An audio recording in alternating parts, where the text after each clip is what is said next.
Assalamualaikum warahmatullahi wabarakatuh. Perkenalkan, nama saya Raffi Raditya dari kelas 10 E6. Di sini saya akan menjelaskan tentang perkembangan sistem periodik unsur. Yang dimana perkembangan ini ada empat. Yang pertama ada hukum triade de-Brenner. Yang kedua ada hukum oktav Newlens. Yang ketiga ada sistem periodik Mendeleev. Dan yang terakhir ada sistem periodik modern.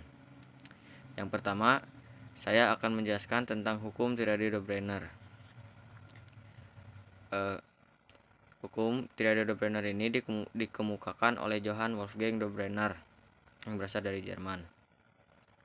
Pada tahun 1822, Johann Wolfgang de-Brenner ini menemukan kemiripan sifat dari unsur-unsur yang ada pada sistem periodik unsur. Unsur-unsur dikelompokkan ke dalam kelompok 3 unsur, yaitu yang disebut triade. Dalam kelompok 3 unsur tersebut antara lain ada litium, natrium, dan kalium. Lalu ada juga kalsium, strontium, dan barium. Lalu yang terakhir ada klor, brom, dan iod. Lalu ke hukum yang kedua, yaitu hukum oktav Newlens yang dikemukakan oleh John Newlens yang berasal dari Inggris. Menurut John Newlens, unsur-unsur dikelompokkan berdasarkan kenaikan massa atom relatifnya, yang dimana unsur ke-8 memiliki sifat yang mirip dengan unsur pertama dan unsur ke-9 memiliki sifat yang mirip dengan unsur kedua, dan seterusnya. Pada sifat-sifat unsur yang ditemukan berkala atau periodik setelah 8 unsur disebut hukum oktav. Lalu ada yang ketiga, yaitu sistem periodik Mendeleev atau sistem periodik pendek. Dalam sistem periodik ini ada 2 ahli kimia, yaitu Lothar Meyer yang berasal dari Jerman dan Dmitri Ivanovich Mendeleev yang berasal dari Rusia. Berdasarkan pada prinsip dari Newlens melakukan pergolongan unsur. Menurut Lothar Meyer lebih mengutamakan sifat-sifat kimia unsur, sedangkan Mendeleev lebih mengutamakan kenaikan massa atom. Menurut Mendeleev, sifat-sifat unsur adalah fungsi periodik dari massa atom relatifnya, yang artinya jika unsur-unsur disusun menurut kenaikan massa atom relatifnya, maka sifat tertentu akan berulang secara periodik. Unsur-unsur yang memiliki sifat-sifat serupa ditempatkan pada satu lajur tegak, yaitu yang disebut golongan.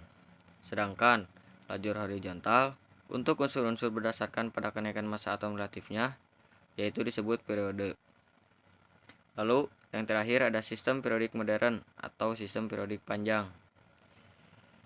Sistem periodik modern ini dikemukakan oleh Henry G. Moseley yang berpendapat bahwa sifat-sifat unsur merupakan fungsi periodik dari nomor atomnya, yang artinya sifat-sifat pada suatu unsur ditentukan oleh nomor atomnya, bukan massa atom relatifnya.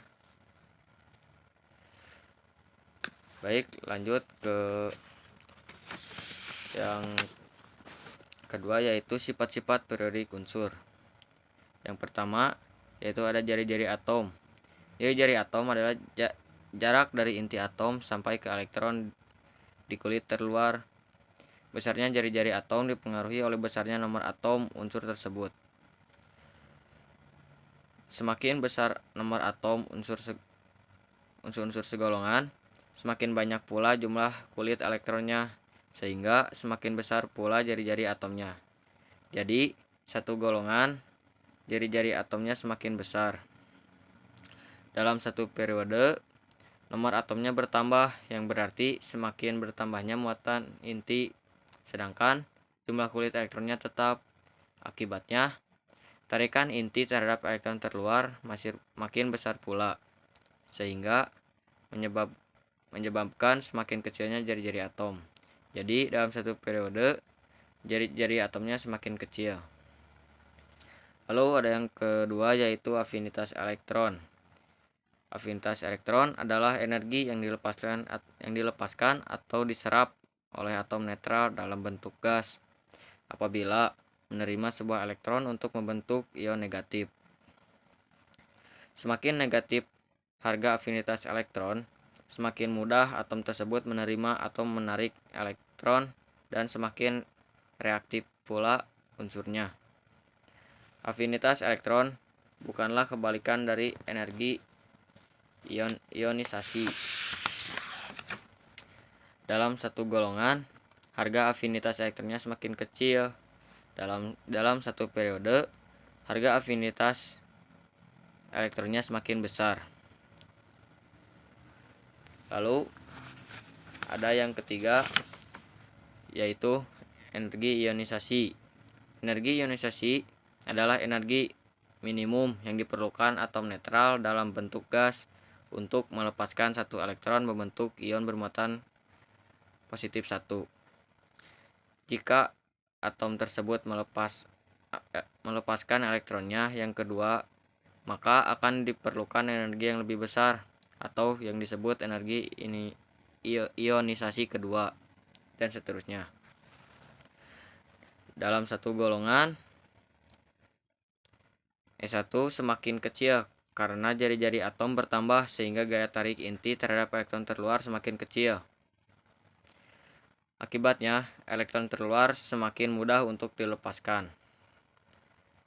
Dalam satu periode, E1 semakin besar karena jari-jari atom semakin kecil sehingga gaya tarik inti terhadap elektron terluar semakin besar atau kuat.